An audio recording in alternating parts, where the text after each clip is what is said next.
Hello my dear students, आइए probability के और इम्पॉर्टेंट क्वेश्चंस को डिस्कस करें। सबसे पहला क्वेश्चन है two different dice are thrown at same time. What is the probability that sum of two numbers appearing on top dice is 8, फिर एक है 10, फिर at least 10, फिर 13 और फिफ्थ पार्ट है इसका लेस देन और इक्वल टू 127। तो आपको हमने इससे पिछले वाले वीडियो में बताया था कि जब हम टू डाइस थ्रो करते हैं तो पॉसिबल आउटकम्स जो हमारे आते हैं वो आते हैं 36। तो टोटल पॉसिबल आउटकम्स 36 और उसमें हमने बताया था वो आउटकम्स कैसे थे। तो उनको हम एक बार फिर यहाँ लिख लेते हैं। वो आउटकम्स इस प्रकार से थे 11, 12,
तो ये बच्चों हैं कुल मिला के 36 पॉसिबल आउटकम्स जो मैंने यहाँ पर लिख दिए।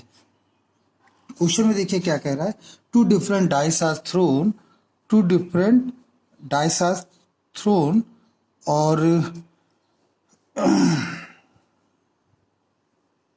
ये है क्वेश्चन ये बच्चों क्वेश्चन है two different dice are thrown at the same time what is the probability that sum of it sum आपका जो दो नंबर्स उन पे अपीयर हो दो डाइस पर उनका जो सम हो वो 8 हो। तो फर्स्ट पार्ट में फेवरेबल आउटकम से क्या है 8। Let the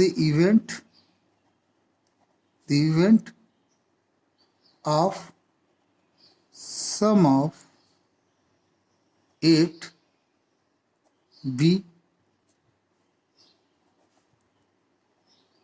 represent a.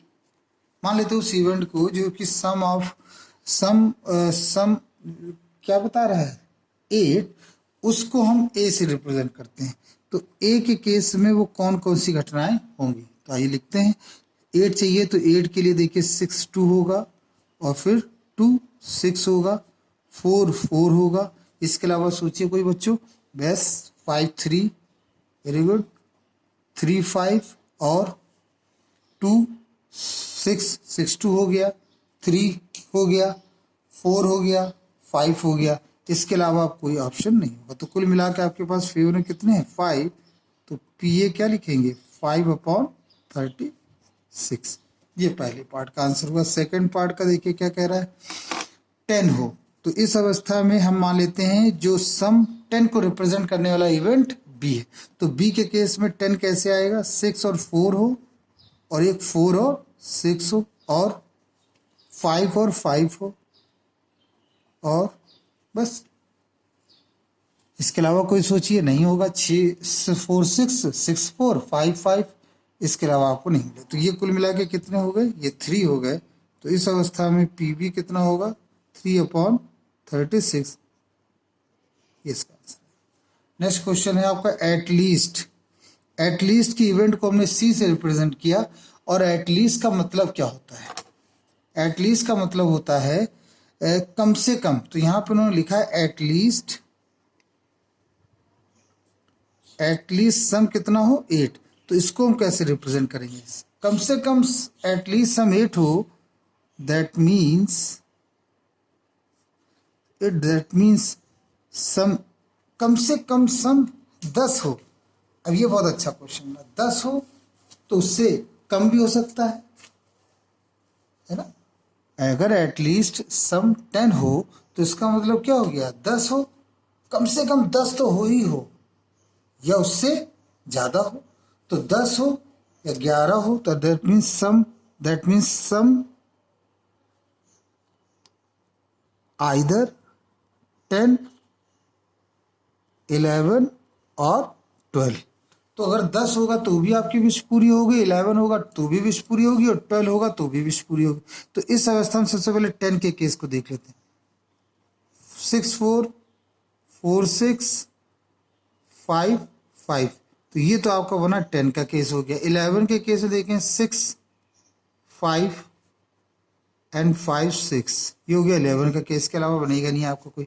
और 12 के लिए 6 और 6, तो देखिए कुल मिला कितने फेवर, 3 आपके कुल मिला के फेवर में 6 केसेस। और इसकी बात कर ले पीसी, तो पीसी इक्वल टू 6/36, आंसर है 1/6। आई एम श्योर बच्चों आपको ये समझ में आ रहा होगा अगर आप गौर से इसको समझेंगे। ये तो था इसका थर्ड पार्ट। अब आया फोर्थ पार्ट। फोर्थ पार्ट में बच्चों कहा गया है कि सम 13 हो। सम कैसा हो, सम 13। तो इसके इवेंट को हम डी से रिप्रेजेंट करते हैं, और ऐसा कोई इवेंट होगा ही नहीं जिसमें सम आपका 13 हो।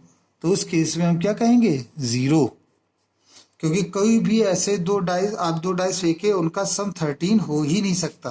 तो इस अवस्था में जो इसकी प्रोबेबिलिटी होगी 0/36, दैट गिव्स 0। अब आइए फिफ्थ क्वेश्चन देखें। फिफ्थ क्वेश्चन क्या कह रहा है, लेस देन और इक्वल टू 12। क्वेश्चन में है लेस देन, देखिए क्वेश्चन में लिखा हुआ है लेस देन और इक्वल टू 12। तो जो आपका आउटकम है, फेवरेबल आउटकम, उसमें क्या कह रहे हैं, लेस देन और इक्वल टू 10, लेस देन और इक्वल टू 12। इसका मीनिंग क्या हुआ, इसका मीनिंग सिंपल ये हुआ कि 12 हो या उससे कम हो। तो देखिए आप कोई भी निकालेंगे, जब सम निकालने पर आएंगे तो 12 मिलेगा, या उससे कम में क्या आ सकता है, 11 आ सकता है, 10 आ सकता है, लेस देन और इक्वल टू 12। तो वास्तव में ये जितने भी केसेस दे रखे हैं ये सब के सब इसके अंदर कंसीडर कर लिए जाएंगे, क्योंकि देखिए उन्होंने कहा कि आप तब जीतेंगे जब आपका जो सम होगा वो लेस देन और इक्वल टू 12। अरे जो 12 तो आएगा ही आएगा कहीं ना कहीं, और 12 से कम भी इसी में कहीं ना कहीं है। तो इस अवस्था it is so favourable cases are 36, total cases 36। तो ये एक ऐसी अवस्था हो गई जिसमें आप 100% जीतते हैं, 100% आप जीतते हैं। क्योंकि उन्होंने कहा कि अब भाई आप पासा फेंको, और पासा फेंकने के पश्चात 2 पासे फेंको और उनका सम कितना हो, वो सम आपको मिले लेस और इक्वल टू 12। तो ये अवस्था तो हमेशा रहेगी, लेस और इक्वल टू 12। ठीक है बच्चों, आइए इसके आगे का एक और क्वेश्चन देखते हैं। इस क्वेश्चन में क्या कहा गया है, देखिए ये जो क्वेश्चन है इसमें लिखा है टू डिफ, ये तो हमने 8 वाला बता दिया बच्चों। अब हम देखते हैं ये वाला क्वेश्चन, हाँ ये वाला देखते हैं बच्चों। देखिए a die has 6 faces, a die has 6 faces marked by the given number as shown below. Die has, देखिए जब 2 पासे होते तो डाइस वर्ड आता प्लूरल, और सिंगुलर में डाई DIE आता है। 6 फेसेस हैं, ठीक है, जनरली तो हमने देखा उन फेसेस पे क्या होता है 1 2 3 4 5 से, लेकिन अब क्या उन्होंने स्पेशल केस बना दिया। उन्होंने कहा उन्होंने कहा कि उस पर ये फेसेस रखे हुए, ये इंटीजर्स हैं। इंटीजर्स 2 तरह के होते हैं, पॉजिटिव एंड निगेटिव। तो उन्होंने थ्रो किया what is the probability of getting, सबसे पहला पॉजिटिव इंटीजर। तो आप यहाँ ये देखिए कि आपका फेवरेबल आउटकम्स क्या है। अब यहाँ से हम आंसर दूसरा स्टार्ट कर रहे हैं। फेवरेबल आउटकम्स आपका क्या है, तो आप टोटल आउटकम्स आप देखेंगे। टोटल आउटकम्स की बात करें तो वो तो है 6। क्यों? ये है 1 2 3 4 -1 -2 -3। जब आप थ्रो करोगे तो कितने पॉसिबल आउटकम्स कितने होंगे? 6। लेकिन इसमें कहते हैं हम positive integer, we need positive integer. तो पॉजिटिव इंटीजर्स कितने? 3।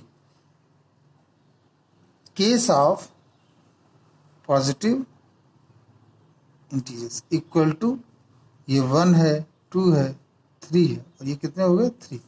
तो प्रोबेबिलिटी कितनी हो जाए बच्चों? 3/6, 1/2। ये पहले पार्ट का आंसर आया आपका। अब इसी में अगला क्वेश्चन वो पूछ रहे हैं, can an integer greater than -3, N integer greater than -3। अब ग्रेटर देन -3 में कौन सा आएगा? तो आप यहाँ देख सकते हो -3 से बड़े कौन से होंगे? तो -3 से बड़ा -2 होता है, -1 होता है, एन इंटीजर ग्रेटर। तो ये 5 केसेस ऐसे होंगे आपके पास। तो आप लिख देंगे favourable cases are 5 and total cases are 6। तो इसका आंसर हो जाएगा सेकंड का प्रोबेबिलिटी का आंसर। फर्स्ट पार्ट ये, सेकंड पार्ट का answer probability N integer greater than 3, greater than -3। तो आप ये देख पा रहे हैं -3 से बड़े क्यों होंगे? -2 -1। तो कुल मिलाकर हम लिखेंगे 5/6। फिर ये थर्ड पार्ट देखिए। थर्ड पार्ट की अगर बात करें तो इसमें लिखा है स्मॉलेस्ट इंटीजर। देखिए थर्ड पार्ट में क्या लिखा है? Smallest integer. अब ये स्मॉलेस्ट इंटीजर कौन सा होगा? तो सबसे स्मॉलेस्ट इंटीजर, अब इंटीजर में होता है पॉजिटिव निगेटिव दोनों होते हैं। सबसे स्मॉलेस्ट इंटीजर हो गया -3। तो इसका केस केवल एक ही है, ये इवेंट एक ही है, वो है -3 का। तो इस अवस्था में लिखोगे प्रोबेबिलिटी ब्रैकेट में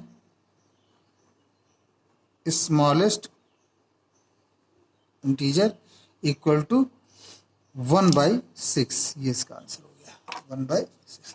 तो आई होप ये आपको समझ में आया होगा।